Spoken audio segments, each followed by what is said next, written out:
Hello tout le monde, je vous retrouve aujourd'hui dans une nouvelle vidéo pour vous parler des gardes en médecine. Je vais vous présenter ce que c'est, vous dire ce qu'on fait concrètement pendant les gardes, quels sont les horaires, à partir de quand on commence à en faire et combien on est payé pour des gardes. Donc si ça vous intéresse, je vous laisse avec la suite de la vidéo. Donc pour commencer, première question, qu'est-ce que c'est qu'une garde? Une garde, c'est le fait de travailler de nuit à l'hôpital, mais pas seulement. Les médecins n'ont pas des horaires de nuit en temps normal, en continu, comme ça peut être le cas pour les infirmières. C'est-à-dire qu'il n'y a pas, il n'y a pas à ma connaissance en tout cas, de médecins qui travaillent exclusivement de nuit, alors qu'il y a des infirmières qui font que des horaires de nuit par exemple. Nous, quand un médecin va travailler de nuit, c'est généralement qu'il fait une garde. Mais attention, on parle aussi de garde pour le week-end. Notamment le dimanche est considéré comme une journée de garde. Et puis il y a aussi les jours fériés qui sont considérés comme des gardes. Quand est-ce que dans le cursus médical on commence à faire des gardes? Eh bien ça commence mon année, en 4e année de médecine, à partir du début de l'externat, qui je vous rappelle comprend la 4e, la 5e et la 6e année de médecine. Et donc c'est à partir de là qu'on commence à faire des gardes à l'hôpital, aux urgences et dans tous les autres domaines dont je vais vous parler. Mais attention, pas de panique, on n'est pas tout seul en garde. Vous attendez pas à vous retrouver tout seul avec votre petit patient, à devoir tout gérer comme ça, petit élève de 4e année. Évidemment, vous avez un interne au-dessus de vous qui supervise, qui vous dit ce que vous devez faire et qui a lui-même un médecin chef au-dessus de lui qui supervise le tout. Donc non, ne vous inquiétez pas, vous ne vous retrouverez jamais tout seul en garde. Lâché dans l'arène comme ça, non. Et encore moins pour une première garde. Quels sont les horaires des gardes? Alors c'est très variable, je pense que ça varie d'un CHU à l'autre, mais je pense que c'est quand même sensiblement la même chose un peu partout. Chez nous, c'est séparé entre horaires de semaine et horaires de week-end. En semaine, on va faire du 18h30 le soir jusqu'à 8h du matin le lendemain. Et en week-end, le samedi, on va faire 13h, 8h du matin le lendemain. Et le dimanche, on va faire 8h du matin jusqu'à 8h du matin, qui est une garde de 24 heures. Je vais revenir après sur le samedi parce que c'est un petit peu particulier. Combien de gardes faut-il faire? Alors ça aussi, c'est très propre à la fac dans laquelle vous étudiez. Moi, vu qu'il s'agit d'une grande fac, on ne peut pas faire non plus énormément de gardes individuellement parce qu'il faut partager entre toute la promo, entre les 3 promos d'ailleurs, celle de 4e, 5e et 6e année. Mais on a quand même obligation de faire 25 gardes au total pendant les 3 ans. C'est-à-dire que, théoriquement, on ne pourra pas avoir notre concours des ECN si on n'a pas rempli notre quota de 25 gardes en 3 ans. Alors vous allez me dire, ouais, 25 gardes, c'est pas si énorme. Et je suis d'accord, mais c'est parce que comme je vous le disais, dans ma fac, on a énormément d'étudiants, donc il n'y a pas non plus énormément de dates pour pouvoir faire des gardes, puisqu'il en faut un peu pour tout le monde. Et donc théoriquement, c'est la fac qui nous attribue nos gardes. En fait, on a une application qu'on a téléchargée sur notre téléphone et de là, on peut voir notre planning de garde. Donc la fac nous ajoute tel jour, tu es de garde dans tel service. Et donc c'est la fac qui nous attribue les gardes. Mais tous les étudiants externes, on a créé un groupe Facebook et de là, on peut s'échanger des gardes. Donc par exemple, si moi la garde du 18 mai, elle m'arrange pas et que j'ai envie d'avoir une garde plutôt le 20 mai, j'en sais rien, j'essaie d'échanger avec quelqu'un qui a une garde le 20 mai. Ou alors, si la garde elle m'intéresse pas du tout, je peux la donner à quelqu'un et après, il faudra faire une demande d'échange. Enfin bref,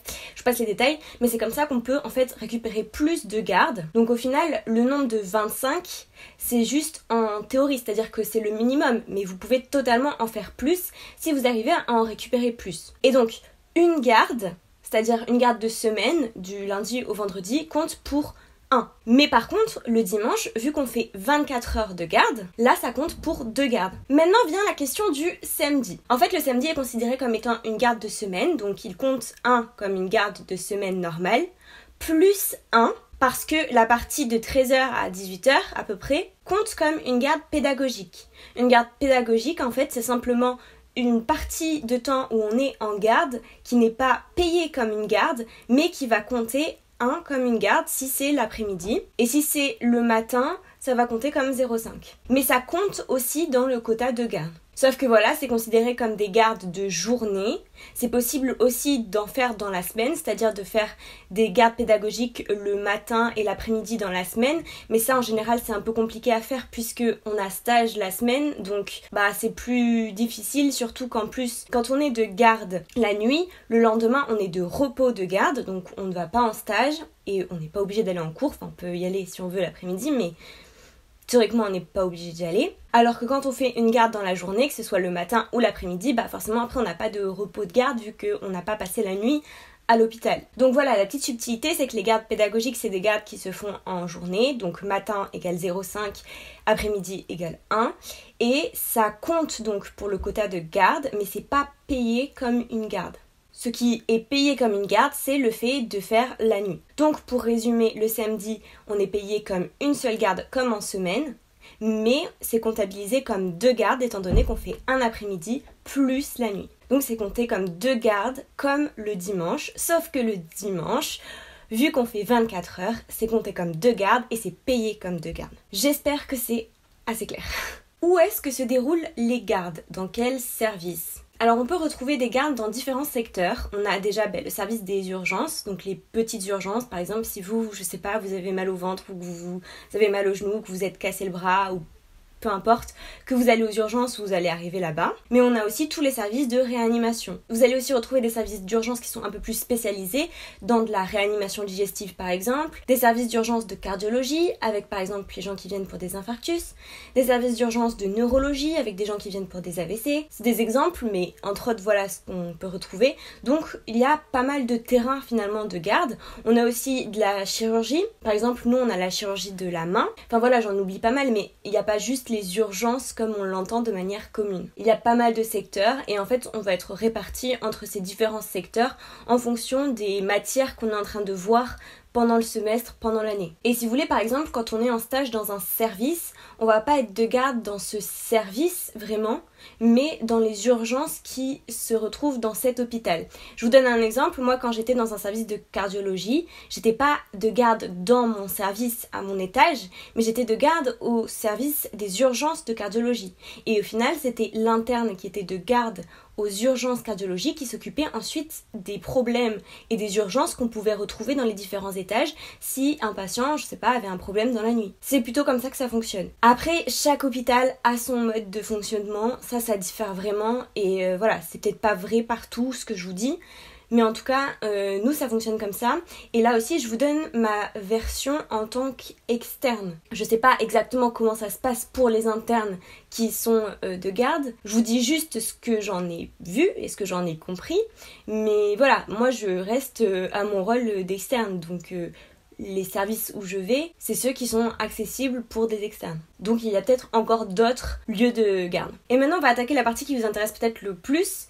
Qu'est-ce qu'on fait en garde? Alors, ça dépend forcément du secteur. Là, je vais vous parler plutôt de ce qu'on fait aux urgences, comme on l'entend de manière générale. Parce que voilà, il y a certains services comme la réanimation où nous, en tant qu'externes, on va pas faire grand-chose non plus, étant donné qu'on n'a pas les compétences requises pour aller intuber, choquer ou quoi que ce soit. Faut quand même rester à son niveau. Et donc du coup, je vais vous parler plutôt des urgences parce que je pense que c'est là où on fait le maximum de choses. Donc déjà, il faut savoir qu'aux urgences, on est souvent la première personne qui voit le patient. Quand vous arrivez aux urgences, souvent c'est l'externe qui vous prend en charge en premier. Et donc, qu'est-ce qu'on va faire? On va faire tout l'interrogatoire, savoir pourquoi le patient est là, demander ses antécédents, ses traitements, tout un peu pour avoir le dossier complet du patient. Ensuite, on va lui faire un examen clinique, sachant au préalable que souvent l'infirmière lui a déjà pris toutes les constantes, donc la température, la fréquence cardiaque, la tension, la glycémie si besoin. Souvent, c'est vrai que parfois les patients voient en premier l'infirmière qui fait ça. Donc après, nous, on utilise ces données pour analyser la situation et on fait un examen clinique. Donc on fait ça de manière systématique avec le cœur, les poumons, comme on nous l'a appris de façon réglementaire. Et ensuite on va insister un petit peu plus dans l'examen clinique sur le pourquoi vient le patient. Par exemple, s'il a mal au genou, on va pas s'intéresser pendant 10 ans à son cœur. Il faut bien sûr tout vérifier, mais voilà, dans les urgences, il faut quand même essayer d'aller à l'essentiel. Donc tout ce qu'on voit, on va le rentrer dans l'ordinateur pour faire le dossier du patient. Et ensuite, tout ce qu'on va faire va dépendre de pourquoi il vient. Donc par exemple, si c'est pour une douleur thoracique, on va lui faire un électrocardiogramme, un ECG. Si il a une plaie énorme sur le visage ou je ne sais où, on va le recoudre. On va lui faire des sutures. Les points de suture, on apprend à les faire pendant la 2e et la 3e année de médecine, mais vous inquiétez pas, les premières fois où vous allez en garde, vous aurez toujours soit votre interne, soit même parfois votre chef, mais bon, c'est plus l'interne en général, qui va venir avec vous et vous le faire pour bien vous remontrer comment on fait en vrai, en concret. Parce que c'est vrai qu'avant, en fait, on maîtrise toute la théorie, mais on n'a pas beaucoup de pratique. Donc vous inquiétez pas, pour les premières fois où vous allez recoudre, il y aura quelqu'un qui sera là pour superviser. Et vous le dites, si vous avez jamais recousu réellement quelqu'un en vrai de vrai et pas un petit bout de peau de porc, et bah vous dites et votre interne viendra vous aider. Et moi ça me faisait un peu peur avant parce que je me disais ouais j'ai trop peur qu'on me laisse toute seule recoudre quelqu'un parce que ok dans la théorie je sais comment il faut faire mais en vrai sur de la peau humaine j'ai jamais fait. Donc j'ai pas trop envie de le défigurer quoi. Et après vous pouvez aussi apprendre à faire des plâtres. Alors je vous avoue que souvent quand on a un os de cassé c'est les orthopédistes qui viennent, qui s'en occupent une fois qu'on a fait la radio, qu'on a fait les examens complémentaires. C'est eux qui voient ce qu'il faut faire. Est-ce qu'il va falloir l'amener au bloc opératoire ou est-ce que c'est une fracture qui est pas déplacée et donc à ce moment-là il suffit de mettre un plâtre juste pour contenir et permettre la consolidation. Et donc si c'est ça, alors soit ils font directement tout seul le plâtre, soit ils peuvent vous demander de le faire. Et là pareil si vous l'avez jamais fait, vous dites bah moi je l'ai jamais fait donc j'aimerais bien que tu me montres. Et là vous pouvez aussi apprendre à faire des plâtres. Je vous avoue que moi j'en ai pour l'instant pas encore fait. Et après dans les petits gestes qui me viennent, vous pouvez demander aux infirmières de vous apprendre à faire des prises de sang. Vous pouvez aussi faire des gaz du sang. Donc en fait là c'est le fait de piquer en artériel, contrairement aux prises de sang où on pique en sang veineux. Mais je pense que dans tous les cas, même si c'est vrai que c'est les infirmières qui font ça de manière générale, c'est bien d'apprendre à la technique pour savoir piquer un patient. Parce que sachez que si une infirmière n'arrive pas à piquer un malade, c'est au médecin de le faire. Alors qu'en général, elles ont bien plus d'expérience que les médecins. Bon, et après on a le truc qui fait peur à tout le monde, c'est les TR, donc les touchés rectaux, qui servent à vérifier s'il n'y a pas un déficit de la sensibilité ou de la motricité du sphincter. Pour les gens qui ont eu des traumatismes du rachis, donc une section de la moelle épinière, c'est important de vérifier si on a quand même les réflexes anaux, etc. qui fonctionnent. Ou alors pour voir s'il n'y a pas du sang dans les selles, ou même voir s'il n'y a pas un fécalum. Enfin bon bref, c'est un geste médical qui est très utile et très important à faire. Alors oui, c'est pas une partie de plaisir les premières fois, mais après bah c'est comme ça, de toute façon c'est un geste médical et ça nous apporte beaucoup d'informations. Mais je vais vous faire une prochaine vidéo où je vais vous parler plutôt de mon ressenti vis-à-vis des gardes et de ce que moi j'ai fait concrètement, ce que j'en ai pensé de façon un peu plus subjective. Là je vous présente plus la théorie de comment ça se passe, mais je vous parlerai dans ma prochaine vidéo de finalement comment moi je l'ai vécu, ma première garde et mon expérience concrètement avec les gardes. Et donc maintenant petit point sur le salaire. Donc il faut savoir qu'une garde en semaine elle est payée 44 € et donc une garde de 24 heures elle va être payée 88 €. Je pense que c'est partout pareil en France. Je vous avoue que j'ai pas été vérifiée ailleurs hein, mais voilà il me semble que c'est comme ça pour tout le monde. Et donc comme je vous le disais, le samedi on est payé comme pour la semaine mais ça compte comme 2 gardes. Je crois que c'est bon. Ah oui, et ce qu'on se demande aussi souvent par rapport aux gardes c'est est-ce qu'on peut dormir pendant les gardes? Alors ça dépend du secteur dans lequel vous êtes. Si vous êtes aux urgences, que vous avez des patients qui arrivent toutes les heures au compte-gouttes, et bah souvent vous pouvez pas dormir parce que bah, y a toujours un patient qui arrive donc il faut toujours que vous soyez là pour l'accueillir.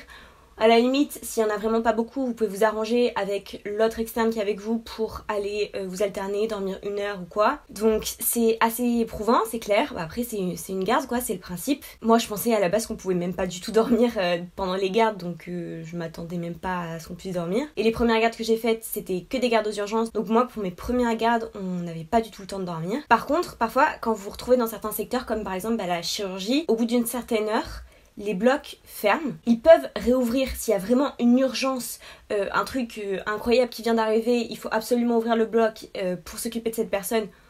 Ok, mais souvent ce qui arrive dans la nuit, et ben en fait ça va être, si c'est pas urgentissime à l'instant T, et ben ça va être programmé pour le lendemain matin. Donc ce qui fait que souvent dans les services d'urgence de chirurgie, et ben on va pouvoir dormir un peu à partir d'une certaine heure. Bon alors c'est quand même rarement avant minuit, il faut pas trop espérer, mais quand même c'est vrai que parfois ça arrive qu'on puisse dormir un petit peu en garde, mais ça dépend du secteur dans lequel on se trouve. Voilà, écoutez, je pense que j'ai dit un petit peu tout ce qui est important par rapport à la théorie. N'hésitez pas à me poser des questions dans les commentaires si jamais il y a d'autres choses qui vous viennent, d'autres choses que vous dites que j'ai pas abordées ou alors que vous avez pas bien compris. N'hésitez pas à me le faire savoir. Je vais vous filmer une autre vidéo pour vous parler un petit peu plus de mon ressenti parce que c'est vrai que là j'ai été plus dans le principe et les grandes lignes de base sur ce qu'il faut savoir par rapport aux gardes. Mais voilà, je vais vous faire une autre vidéo qui arrivera très bientôt sur vraiment ma première garde et mon ressenti. Et en attendant, je vous dis à bientôt dans une prochaine vidéo. Bye!